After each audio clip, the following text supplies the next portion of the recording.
Pensamiento.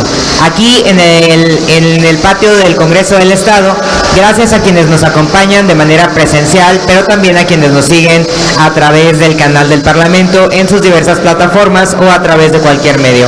También quiero agradecer a todo el equipo técnico del Congreso del Estado que hace posible que hoy se realice este evento.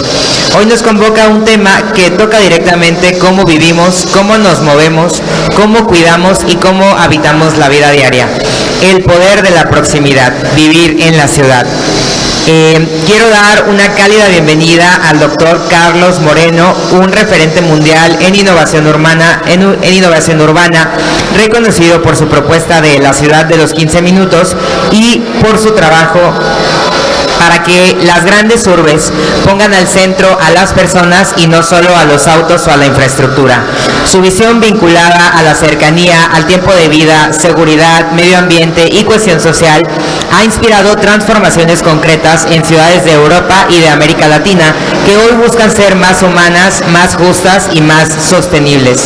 Para nosotras y para nosotros, su presencia aquí es una oportunidad de dialogar directamente con quien ha puesto en la agenda global que la calidad de vida también se mide en los minutos que tardamos en llegar al trabajo, a la escuela, al centro de salud o al espacio público. De manera muy especial quiero agradecer y reconocer al arquitecto Héctor García Curiel, quien además de su trayectoria académica y de gestión ha impulsado desde la Coordinación General de Patrimonio de la Universidad de Guadalajara un trabajo ejemplar en Casas 1, consolidándola como patrimonio vivo de la ciudad y como un espacio abierto a la comunidad. Allí se entrelazan la memoria histórica, la reflexión sobre la ciudad y una intensa agenda cultural. Gracias a su labor, este inmueble no es solo un edificio protegido, sino un lugar donde se conversa sobre desarrollo urbano, cultura y ciudadanía, y donde se construyen puentes entre la universidad y la ciudad. Desde el Congreso del Estado de Jalisco compartimos esta preocupación. La ciudad no solo se traza en un plan de desarrollo urbano, es el conjunto de derechos que se pueden o no ejercer según dónde vives, cuánto tiempo tardas en moverte, qué tan seguros son tus trayectos y qué oportunidades tienen cerca de tu casa. Por eso, hablar de proximidad es hablar de igualdad, de movilidad digna, de servicios públicos cercanos, de espacio de ciudad, cultura y recreación accesibles para todas las personas, en especial para quienes han sido históricamente excluidas. Este diálogo es muy valioso para nuestro trabajo legislativo. Lo que hoy escucharemos, las y los arquitectos, traducirse en futuras reformas, presupuestos y políticas públicas que acerquen la ciudad a la gente, reduzcan desigualdades históricas, territoriales y hagan de Jalisco un referente de ciudades que cuidan el tiempo, la seguridad y el bienestar de quienes las habitan. Agradezco profundamente a la Universidad de Guadalajara, a la Feria Internacional del Libro de Guadalajara y a Ciencia de la Ciudad Guadalajara por sumar esfuerzos para que esta conversación suceda aquí en el Congreso, en donde, por cierto, convergen todas las visiones posibles de ciudad. Nosotras y nosotros impulsamos políticas públicas en materia de ordenamiento territorial y de asentamientos humanos y tenemos una fuerte oposición de quienes han sido extractivistas de las ciudades y del área metropolitana de Guadalajara. En este marco le damos la más cordial bienvenida al doctor Carlos Moreno y al arquitecto Héctor García Curiel, agradeciéndoles profundamente su generosidad y su compromiso con nuestras ciudades, y les cedemos el uso de la voz, empezando por el arquitecto Héctor García Curiel. Gracias. Muchas gracias. Buenas tardes a todas y a todos. Muchas gracias a la diputada Valeria, quien desde el primer momento en que le planteamos esta posibilidad de que viniera el doctor Carlos Moreno a darnos esta plática, a compartirnos esta experiencia de la transformación de las ciudades que en todo el mundo ha estado realizando, la diputada se mostró altamente interesada, con toda la buena disposición. Y creo que es un espacio muy adecuado desde el Congreso del Estado de Jalisco poder lanzar estas propuestas que nos va a comentar el doctor Carlos Moreno, sobre todo con la asistencia de personas que dirigen municipios, de personas que dirigen gremios profesionales, de la Procuraduría de Desarrollo Urbano, en fin, con experiencias de todos. Creo que se pueden tomar las partes fundamentales que han ayudado a que otras ciudades del mundo Congreso ya estén en esa etapa de los 15 minutos. Y en ese sentido, pues creo que la trayectoria del doctor Carlos Moreno es evidente desde su libro La ciudad de los 15 minutos, que ha llegado a transformar ciudades como París, pero muchas más en todo el mundo. Inimaginable pensar que un París o una París fuera una ciudad de 15 minutos por la megalópolis que eso significa. Y sin embargo, hoy los barrios de París se han consolidado ya en una vida sana, en una vida con todos los elementos que cualquier persona requerimos para poder desarrollarnos en las ciudades. Y Guadalajara, que todos sabemos que presenta problemáticas muy serias de movilidad, de desigualdad social, de infraestructura, de servicios y equipamiento, pues lo que nos toca es aprender de esta gran experiencia que nos va a plantear el doctor Carlos Moreno. Y bueno, yo no quisiera aprovechar más tiempo y dejarle toda la palabra a mi amigo el doctor Carlos Moreno, no sin antes agradecerle el tremendo esfuerzo que sabemos que hace. Llegó anoche a las 12 de la noche y se va ahorita en un ratito más. Solo vino a darnos esta plática y bueno, pues sus libros han sido traducidos a más de 14 idiomas. Ahorita en la FIL está haciendo todo un éxito ahí en la editorial que promueve los libros de Carlos. Hay filas para adquirirlo. Entonces yo creo que no debemos desaprovechar esta oportunidad y de nuevo agradecerte, Carlos, todo tu esfuerzo, que sabemos que lo haces siempre con mucho afecto y con mucho cariño a la Universidad de Guadalajara, y gracias al Congreso del Estado y sobre todo a nuestra diputada Valeria. Gracias.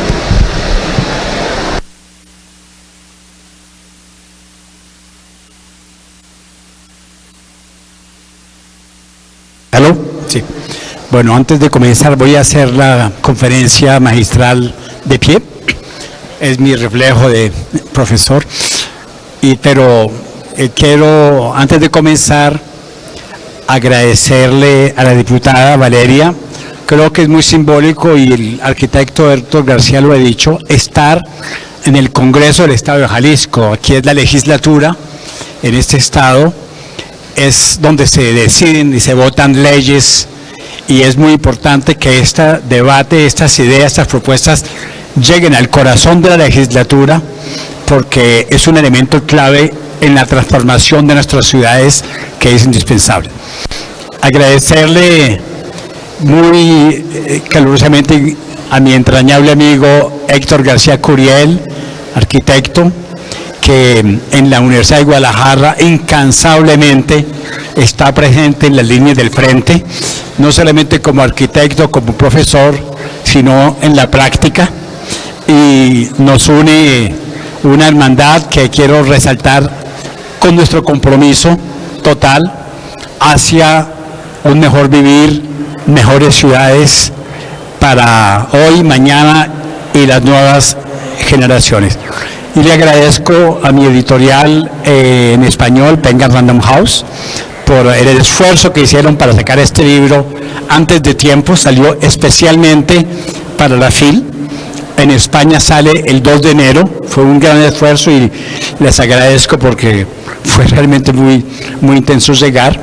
Y les agradezco a todos, cada uno de los presentes, para que este debate lo llevemos todos, todas, y que nuestro compromiso nos permita transformar hoy, aquí y ahora, nuestras ciudades. Entonces, después de dar estos agradecimientos, voy a dar la charla magistral, esto para el tiempo. Bueno, no caerá más lejos. La luminosidad, el calendario maya había previsto hace 3000 años que había un eclipse el 4 de diciembre a la 1:25, pero falló el eclipse, ¿no? Entonces no habrá eclipse total. Entonces vamos a apostarle a los intercambios entre lo que yo hable y contándoles las láminas por el papel de nuestro astro solar Inti, ¿no? En lengua quechua, no sé. Bueno, este libro y esta conferencia magistral se llama El poder de la proximidad, vivir en la ciudad, que es el título del libro que acaba de salir, como lo evocó el arquitecto, con la editorial Penn Random House. Vamos a hablar en esta...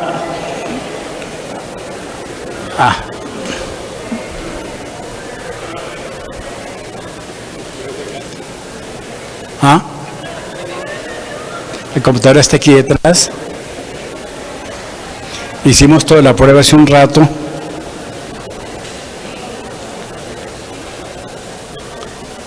No funciona. Perdón.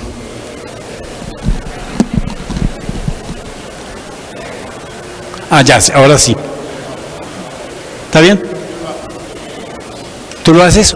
Súper complicado. No, porque hay animaciones. No, es imposible.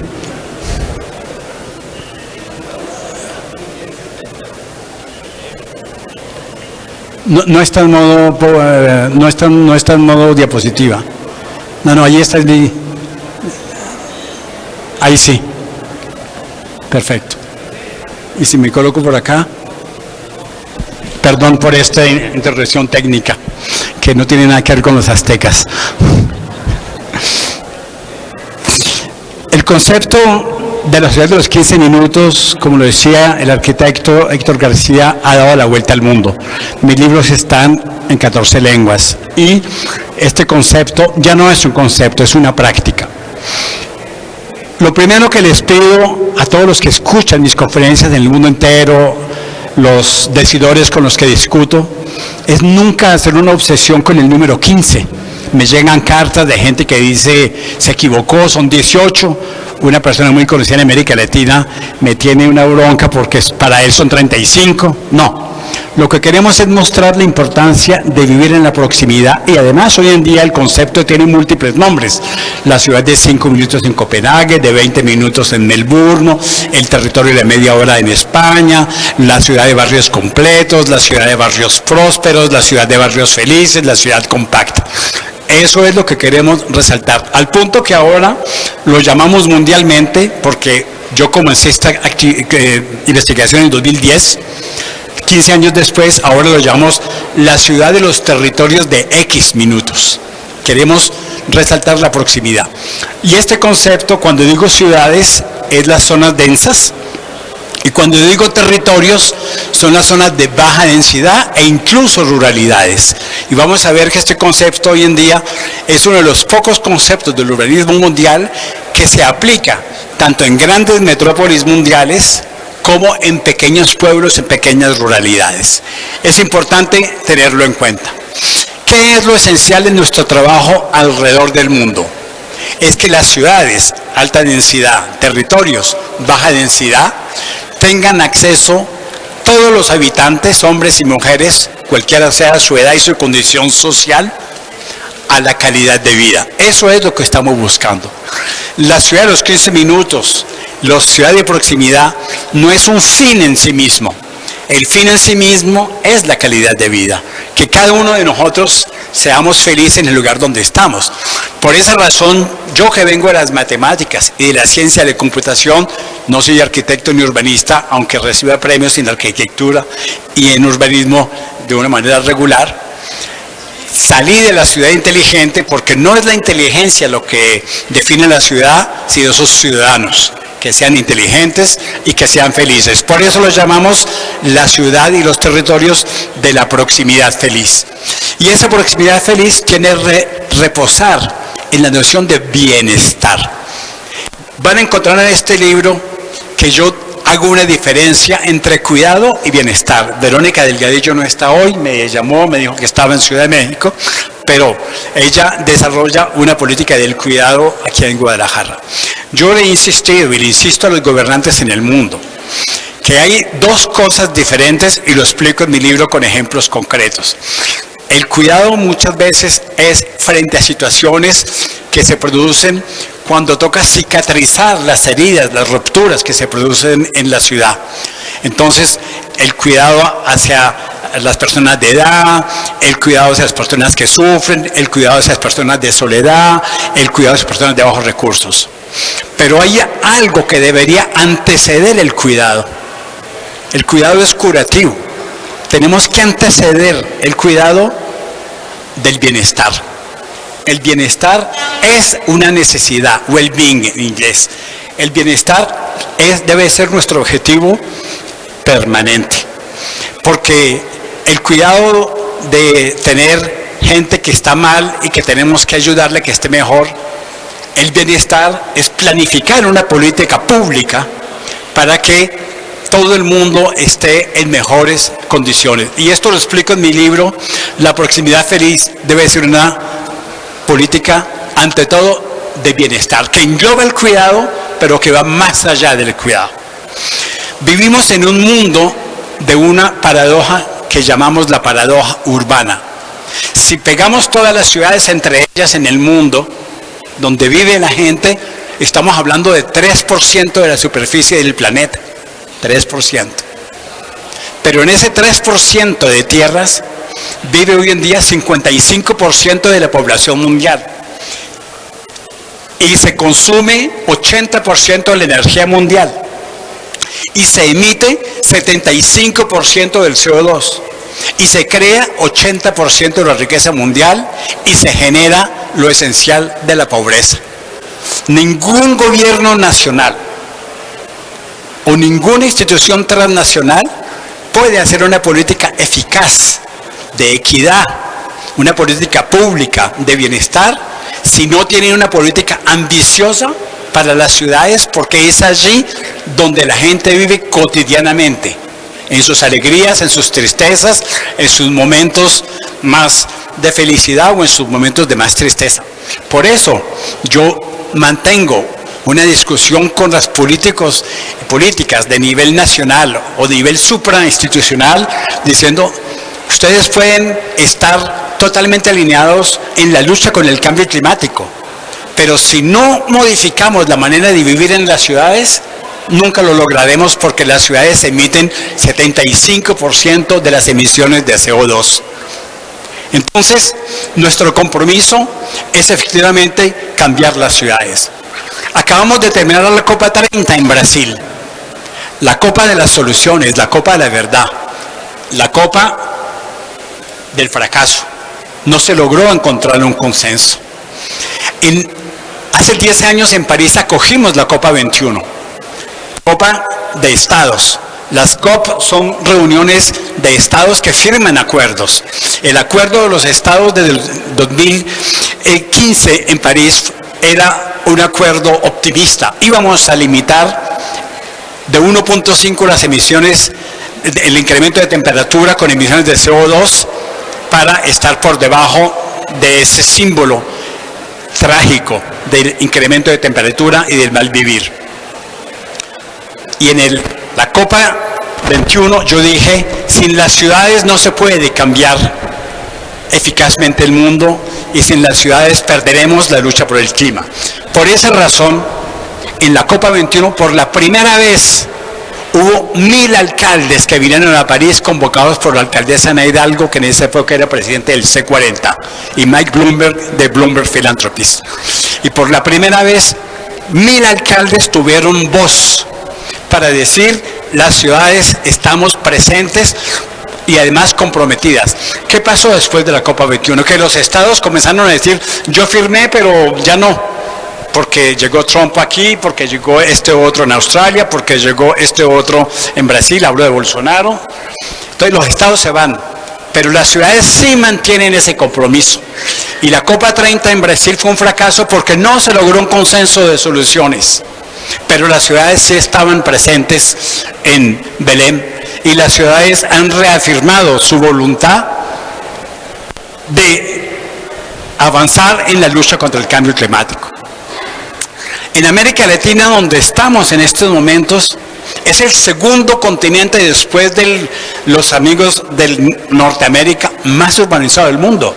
84.6%. En menos de 40 años pasamos de 30% de urbanos a 84% de urbanos. Yo me fui de Colombia hace 46 años, habían 30% de urbanos, 70% de rurales, y hoy es lo contrario. Que cambia el escenario político y la geometría política, porque hace 46 años con 70% de rurales era la reforma agraria, la lucha por el campesinado, el mejor vivir de los campesinos, el movimiento campesino sin tierra. Hoy en día con 80% de urbanos no puede haber el mismo compromiso político, tiene que tener un centro de gravedad que es el mundo urbano.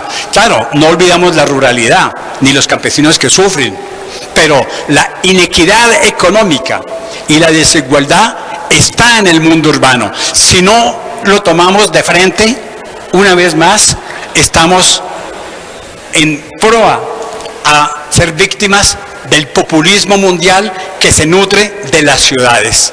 El populismo toma su raíz hoy en día en ciudades y peor aún introducen los jóvenes una especie de sentimiento de potencia desgarradora, diciendo el cambio climático no existe, la biodiversidad es un cuento de científicos lunáticos, radicales, de extrema izquierda.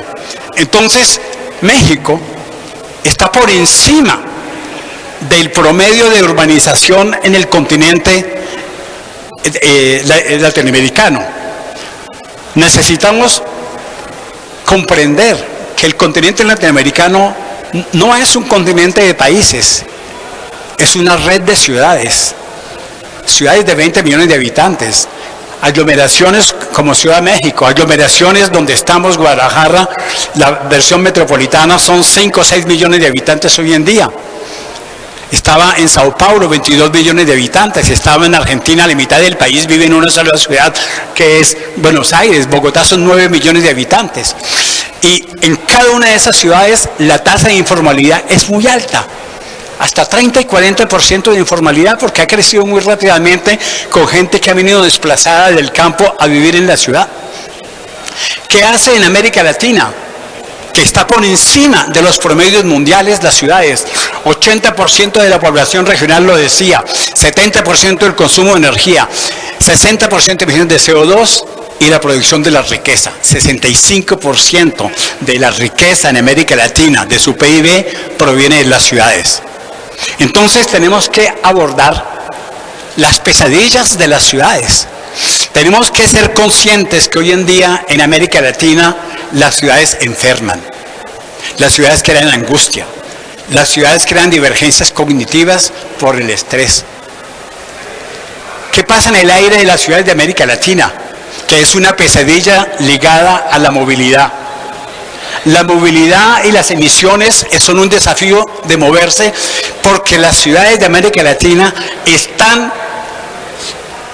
desarrollándose basada en las largas distancias del universo del automóvil. El terrible problema del tráfico, los trancones en la ciudad, es un común denominador de toda América Latina. Que lo quieran ustedes o no, que los que estemos aquí seamos o no amantes de los autos, diésel o eléctricos. Cada vez que suban en su auto para hacer un trayecto que hubiera podido haberse hecho con otro tipo de movilidad, a pie o en bicicleta o con transporte público, piensen que están montándose en el instrumento letal que llamamos el silent killer, el azúcar de la ciudad. Porque el azúcar, a fuerza de ingerirlo, genera diabetes y una serie de problemas, pero no lo vemos, porque es un asesino silencioso. La profusión de autos en América Latina, los trancones permanentes, son fuente de heridos y de muertes cotidianos. Hoy, mañana, pasado mañana, dentro de 3 años, dentro de 5 años, porque son procesos continuos que tienen nombres. Las partículas finas, invisibles, 2.5, 1.5, 1 microgramos, se ingieren simplemente respirando. Yo no tengo muchos cabellos, pero en uno solo, le caben 250 partículas de PM2.5 y el doble de 1 microgramo. E ingiriéndolos, simplemente respirando, si se hace regularmente, estamos siendo víctimas de cánceres en potencia. Estamos siendo víctimas de Alzheimer en potencia. Y somos científicos. Yo no hablo como militante político de ningún movimiento porque no pertenezco a ningún movimiento. Hablo como científico y los estudios están allí. Y para aquellos que hacen business, que hacen emprendimientos, son pérdidas económicas. Hemos hecho la cuenta en Francia, en París, de todo lo que representa en pérdidas económicas la ausencia del trabajo de la gente enferma, lo que le cuesta a la comunidad, el que tiene cáncer del pulmón, el que tiene problemas de los riñones, el que no puede venir. Entonces no es una cuestión de jóvenes que le tiran pintura a las obras de arte en los museos para que hablen de ellos, no. Estamos hablando simplemente que la ciudad de hoy enferma y que uno de los principales vectores de enfermedad en la ciudad es el aire que respiramos. Y no solamente en Guadalajara. Y me he expresado con Eduardo Santana, con el arquitecto Héctor García, hemos escrito en El Informador 2 textos que han salido antes de ayer y ayer, explicando que nosotros no hacemos teoría, sino que cuando está previsto un deprimido que va a complexificar aún más el tráfico, las muertes que se están produciendo tienen responsables. Y que todos aquellos que creen que construyendo más vías, más autopistas, más puentes van a fluidificar el tráfico, están contra la ciencia, que dice muy claramente desde hace mucho tiempo, entre más vías se crean, hay un fenómeno de inducción de autos en el que más autos llegan. Lewis Mumford, historia americano, en un libro que escribió en los años 70, decía: construir más vías creyendo que eso va a resolver el problema del tráfico es como combatir la obesidad colocándose cada vez, desbaratando cada vez un puntico más de su correa. Entonces, la pregunta es: ¿por qué nos movemos tanto? Tienen que ser conscientes, aquí y allá, los que nos escuchan por el canal de la legislatura, 40% del consumo energético en la ciudad de América Latina viene del transporte. 45% de las emisiones de CO2 y peor aún, 60% de partículas finas viene de la movilidad en un parque automotor que continúa a crecer de 4% y peor aún, el comercio de los vehículos de segunda mano continúa a crecer porque nos han dicho que tener un auto es símbolo de riqueza. En un mundo muy masculino y muy machista, el vehículo cada vez más grande es considerado como una aspiradora de mujeres, abro y cierro las comillas, porque la ciudad ha sido muy machista y el vehículo es un elemento efectivamente de atractividad masculina. Entonces, esas son cosas que nos plantean, necesitamos desplazarnos de esa manera tan cotidianamente para hacer ¿qué? Segundo, los edificios. El parque automotor creció porque el parque inmobiliario creció y creció en una perspectiva de construir cada vez más lejos. Y comenzamos a llevarnos a la gente de menos recursos a vivir más lejos. Hablábamos esto con Pablo Lemus hace 4 años aquí, cuando la gente que vivía en Guadalajara cada vez más lejos quería volverse a vivir aquí porque ya no tenía servicios, estaba pagando caro, los que compraron pagaban cuotas mensales, ya no lograban pagar y les tocaba además permanentemente más de 3 o 4 horas de viaje. Y yo tengo fotos con Pablo Lemos inaugurando dentro de Guadalajara nuevos lugares constructivos de uso mixto para que la gente pudiera comenzar a vivir acá. Eso lo hablo en mi libro. Hablo del espejismo de la propiedad. Hablo de la plata del Estado que subvenciona a la gente para que compre, pero la gente, esa plata no es para ellos, esa se va directamente para la constructora, para la promotora, que le vende casas lejos, lo endeudan por 20, 30 o 40 años y al final sin servicios.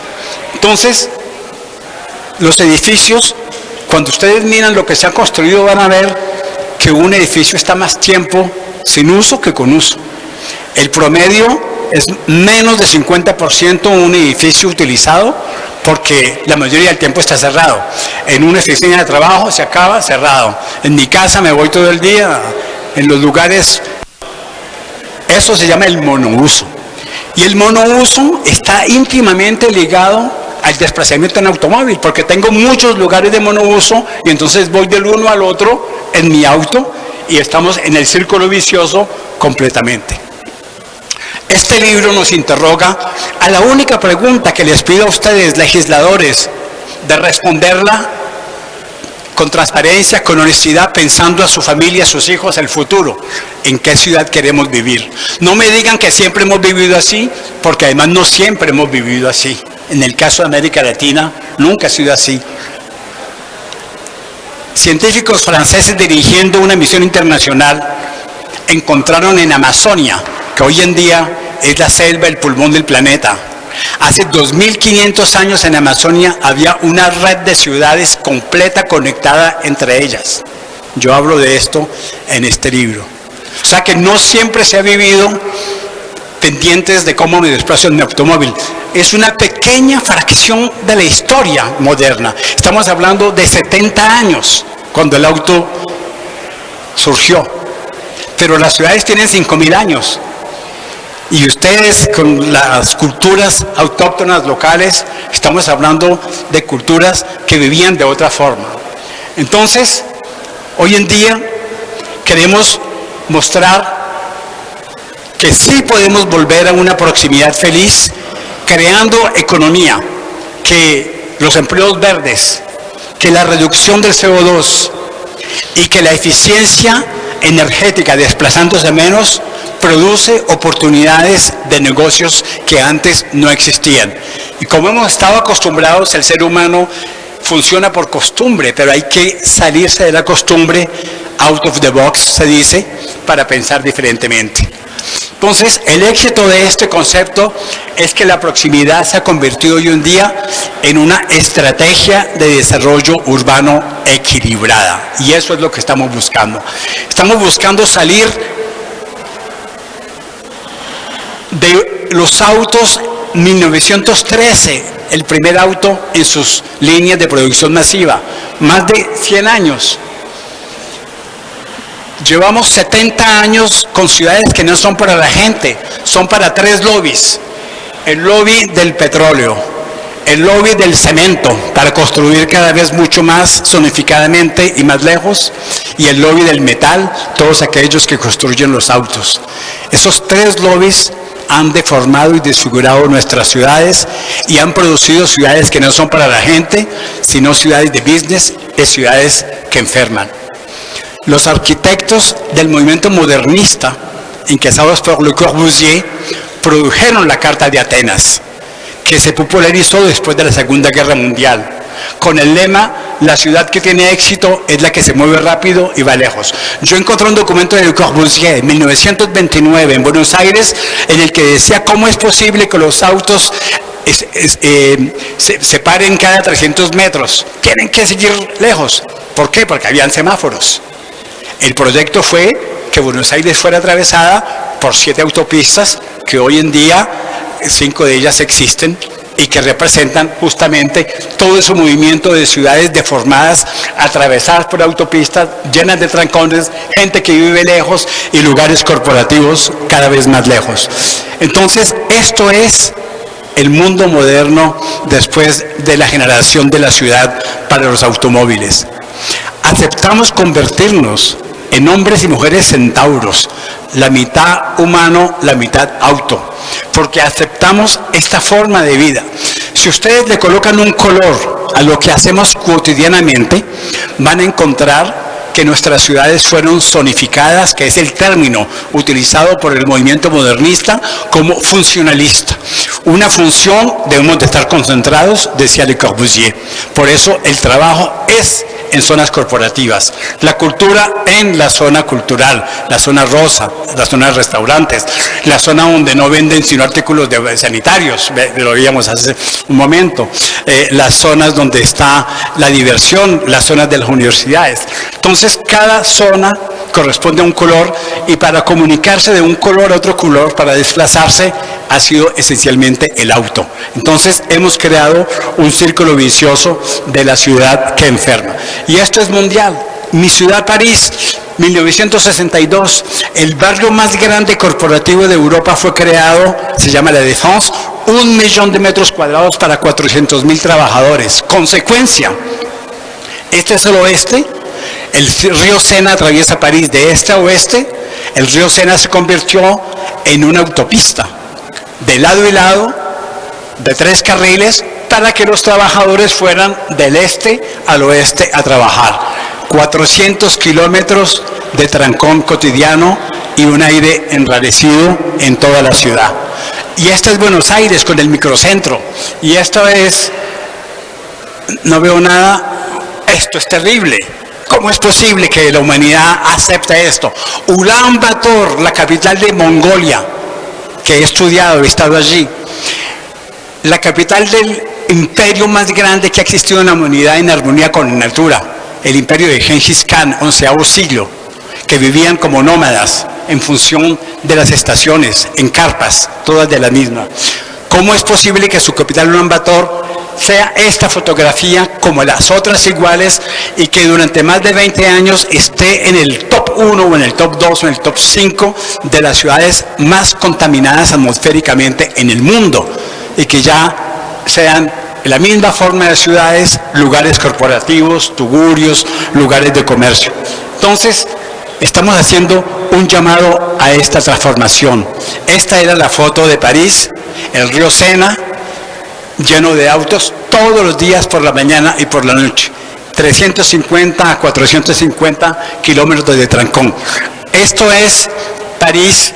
La gente que vive al oeste son simplemente barrios muy corporativos o de gente rica en edificios de poca gente que vive, y en el opuesto los barrios populares donde vive la gente en vivienda social apiñada. Esto es lo que queremos cambiar. Esto es Bogotá, un trabajo científico.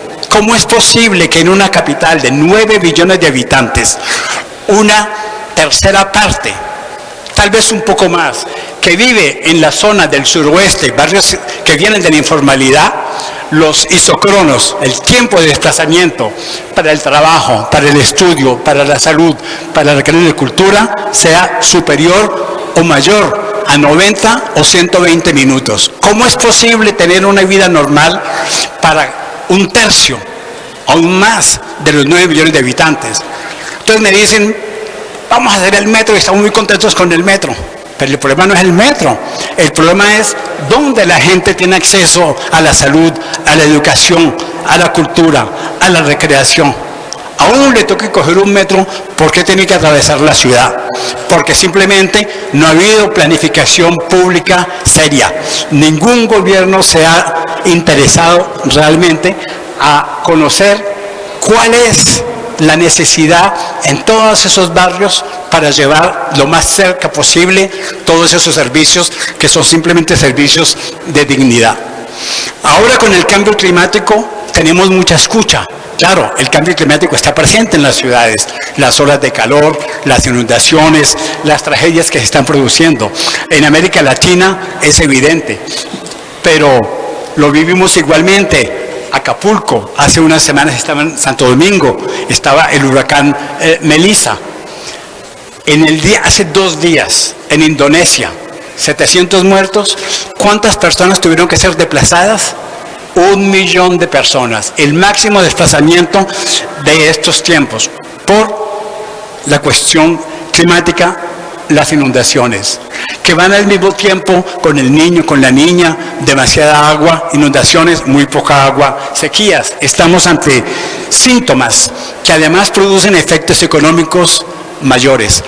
Estaba en Berlín hace 2 días en la conferencia mundial de las ciudades con Johan Rockström, que es el director del Potsdam Institute for Climate, uno de los más eminentes investigadores mundiales del impacto climático en la economía. Esta plancha viene de ellos. ¿Cuál es el costo anual del cambio climático por no hacer nada? 38 trillones de dólares. ¿Cuál es el costo en facturación para las empresas por no hacer nada? Pierden 20% de facturación. Entonces yo le digo a los emprendedores, vean estas cifras, país por país, y vean lo que representa. ¿Qué representa Valencia? Exactamente hace un año, en 3 horas, Valencia fue inundada totalmente, y estas son las imágenes. Aún hay gente que no puede ir a trabajar a Valencia por los efectos de lo que se produjo. Y esto se produce en el mundo entero. Acapulco ha costado 3.400 millones de dólares. En lugares en los que no llovía, como el Medio Oriente, Dubái, el lunes estaría allá. 14.000 millones de dólares la lluvia que cayó un día, porque en un día llovió lo que no había llovido en 20 años, y el espectáculo de Lamborghini, de Ferrari y de Porsche, que flotaban como corchitos. ¿Por qué? Porque no hay desagües, porque nunca llovía. Les toca invertir ahora 14.000 millones de dólares nada más que para hacer desagüe en el lugar en el que me decían, no, Carlos, aquí nunca va a llover. Resultado, si ustedes van a internet y hacen Dubai 20 minutes, van a ver el programa estratégico Dubai en 20 minutos que acaba de ser lanzado por el Emirati, reproduciendo los conceptos que yo estoy proponiendo. Por eso es que tenemos que afincarnos en el hecho de que son las ciudades donde viven los problemas, pero Jaime Lerner, el finado exalcalde de Curitiba, inventor de la acupuntura urbana, nos decía, las ciudades son la solución. En el complejo momento de América Latina, tenemos que ser conscientes que tenemos que cambiar de paradigma si queremos realmente ir hacia una mejor calidad de vida. El déficit de alojamiento en América Latina ha sido un elemento mayor en el malestar. Pero yo le digo a los gobiernos nacionales, regionales y locales, la vivienda, y lo explico en este libro de una manera muy detallada. Hay 2 déficits distintos en América Latina respecto al alojamiento. Hay el déficit cuantitativo y hay el déficit cualitativo. El déficit cuantitativo en América Latina es más o menos 28%. O sea, lo que falta de viviendas en toda América Latina. Pero hay otro déficit que no se ve, el déficit cualitativo. ¿Cuáles son los servicios a los cuales yo puedo acceder a partir de mi alojamiento? El promedio del déficit cualitativo en América Latina es de 72%. O sea que estamos hablando de muchas ciudades en los que no solamente hay gente que no tiene alojamiento viable, sino que hay gente que no tiene servicios ligados a su alojamiento. Y esto es lo que está pasando en América Latina cuando aceptamos que los planes de gobiernos o los planes de promotores de vivienda social sean simplemente barras en las cuales vamos a vivir lejos porque es allí donde la vivienda o el terreno es mucho más barato. Y esta foto es de Colombia, financiada por el gobierno del cambio, es totalmente inaceptable. Es un punto de ruptura entre el progresismo que se interesa a la humanidad urbana o los progresistas simplemente que hablan del cambio climático diciendo que la vida tiene que continuar a vivir en la Tierra y en las galaxias, pero que no son capaces de interesarse a lo que está pasando cotidianamente en las ciudades con el drama urbano de la gente que está obligada a vivir lejos, sin servicios.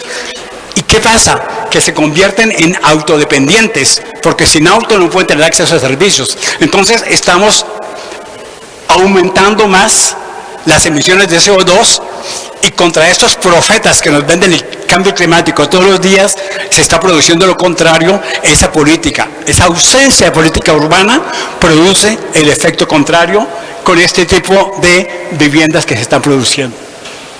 Por esa razón, tenemos que entrar en el meollo del asunto. No solamente en qué ciudad queremos vivir, qué servicios queremos darle a la gente. Vamos a continuar aceptando que en la era de la financiarización los fondos buitres se tomen los lugares de habitación y que Airbnb, las plataformas digitales, se apoderen de los centros históricos en los cuales lo único que hay son alojamientos para turistas que no viven en la ciudad y que sustraen esos lugares de habitación de la gente que vive, de los estudiantes, de aquellos que tenían pocos recursos.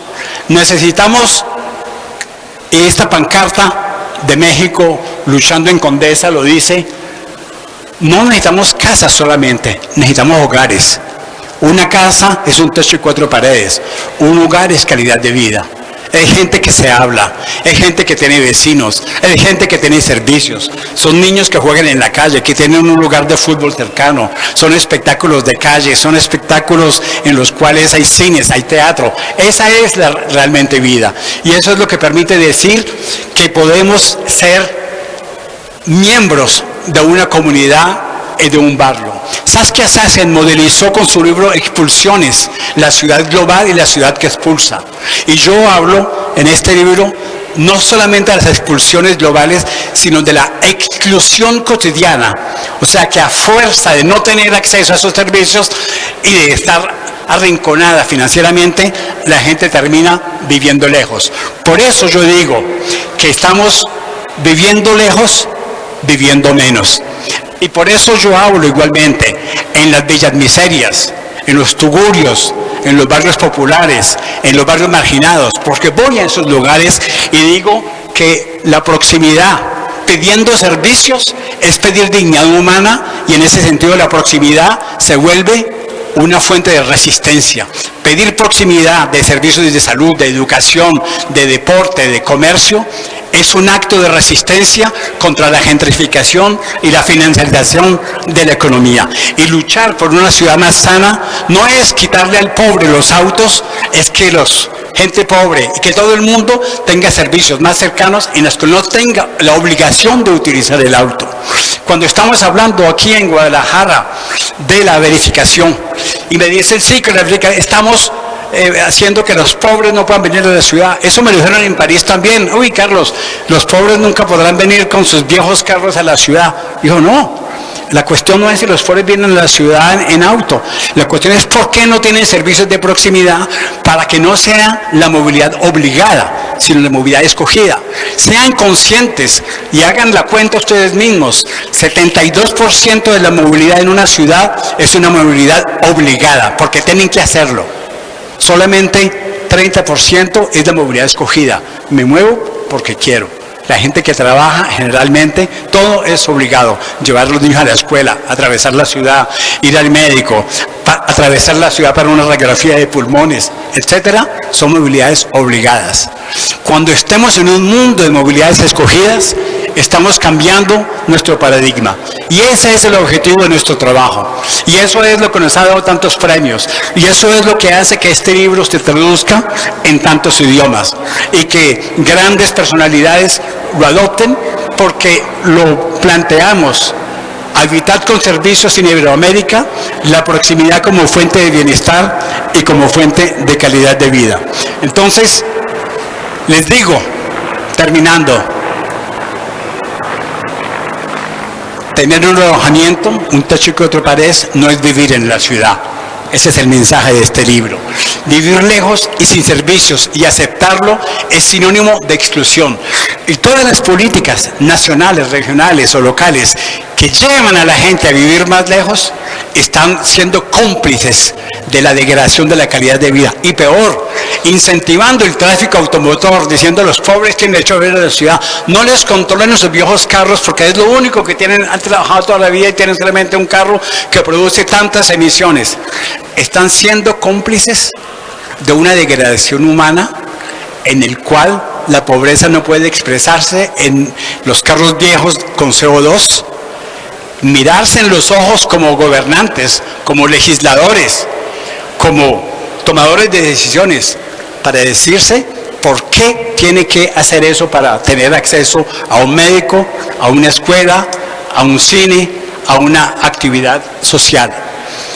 Entonces, queridos amigos, la dignidad humana hoy en día tiene que ser una dignidad urbana. Cualesquiera que sea la talla de mi ciudad, de la más grande a la más pequeña. Y la dignidad urbana comienza con la proximidad. Y esa proximidad es sinónimo de salud, es sinónimo de inclusión social y económica, crear empleos locales, circuitos cortos. Es sinónimo, debe ser sinónimo de seguridad y debe ser sinónimo de bienestar. Y este mensaje es un mensaje mundial que llevamos con este libro, con nuestros aliados mundiales, con las Naciones Unidas Habitat, con todos aquellos que hacen parte de este movimiento mundial y que hoy en día estamos recorriendo el planeta para uno por uno plantearle a los decidores, a los legisladores, a los gobiernos, que es la hora de asumir nuestra responsabilidad como gobernantes, de darle humanidad y dignidad a aquellos que viven en las ciudades y que hemos olvidado por la cuenta del populismo y de campañas electorales en los cuales queremos convencer con eslogan fáciles y que pegan, pero que nos llevan cada vez más hacia el abismo, por no decir a la barbarie. Muchas gracias.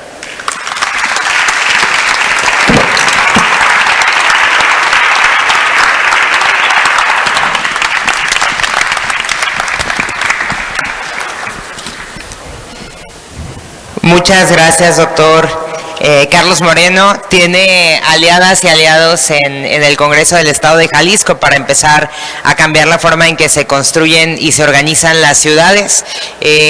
Quiero comentarle que esta es una crisis que no solo repercute de forma integral, sino que también tiene una perspectiva de género, ya que en nuestro país hay una brecha del 26%, una brecha salarial, lo que hace que las mujeres, que son las que tienen menos poder adquisitivo, vivan en las periferias, duerman menos, hagan más horas de transporte público, coman peor, tengan menos tiempo de ocio y además se hagan cargo de las tareas de los cuidados. Entonces es una visión que también tenemos presente en el Congreso del Estado. Además, que sepa que aquí también estamos enfrentando cambios de uso de suelo, corrupción en tribunales que les permiten a los desarrolladores empezar a invadir las ciudades de otras formas, y que ahora que las juventudes siempre han tenido muchísima conciencia, pero hoy hacen conciencia del poco, de las pocas probabilidades que van a tener de adquirir vivienda en las zonas céntricas, porque al parecer, y como usted bien lo dijo, las ciudades se están diseñando para que los turistas vengan a vivir aquí, y con los salarios precarizados que tienen las juventudes, pues hay todavía menos poder adquisitivo y en consecuencia menos acceso a la vivienda. Así que esta sensación de exclusión que se está materializando le pega sobre todo al sector joven que por cierto nos está acompañando aquí desde diversos centros universitarios. Y quiero terminarles agradeciendo de una forma muy sincera al doctor Carlos y también al arquitecto Héctor por este encuentro y compartirnos su experiencia y su visión. Gracias también a la Universidad de Guadalajara, a Fil Pensamiento y a Casas 1 por tejer estas alianzas que hoy nos permiten dialogar aquí en el Congreso del Estado.